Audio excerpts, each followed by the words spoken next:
Le but de cet exercice est de démontrer un théorème de Dini, à savoir que quand on considère une suite croissante Fn de fonctions continues sur un segment AB qui convergent simplement sur le segment AB vers une fonction petit f qu'on sait continue sur le segment AB, alors la convergence est en fait uniforme sur le segment AB.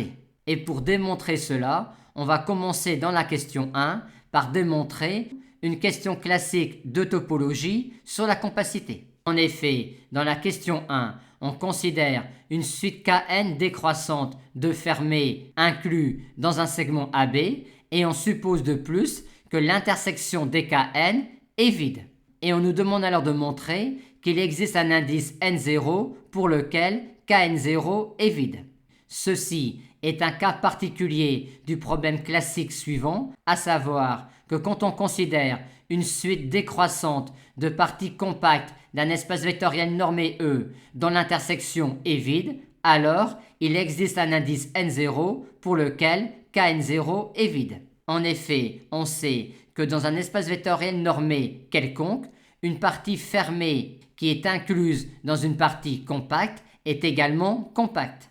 Mais on peut également dire plus simplement ici, vu que l'on est dans l'espace vectoriel normé R, et que par conséquent il y a équivalence entre dire partie compacte et partie fermée bornée, que Kn est une partie compacte de R en tant que partie fermée bornée.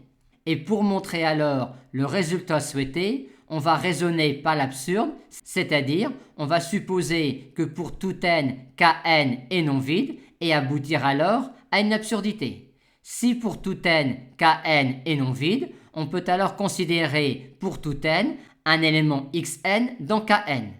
On construit ainsi, vu la décroissance des parties Kn, une suite xn qui est une suite du compact K0. Par conséquent, il existe une suite extraite x phi n qui converge vers un réel x de K0. Et pour aboutir à l'absurdité, on va maintenant montrer que si tel était le cas, x appartiendrait à tous les Kn, ce qui est absurde par hypothèse. Pour cela, montrons que x appartient à un Kn0 quelconque. Comme phi n tend vers plus infini quand n tend vers plus infini, il existe un indice grand N0 tel que phi de grand N0 soit strictement supérieur à petit n0. Aussi, vu la décroissance des parties Kn, à partir de grand N0, x phi n appartient à ce compact-là. Et donc également, vu cela et cela, à K indice petit n0. Aussi, à partir d'un certain rang, la suite x phi n est une suite du compact K indice n0 qui est en partie fermée. Par conséquent, sa limite appartiendra à K indice n0.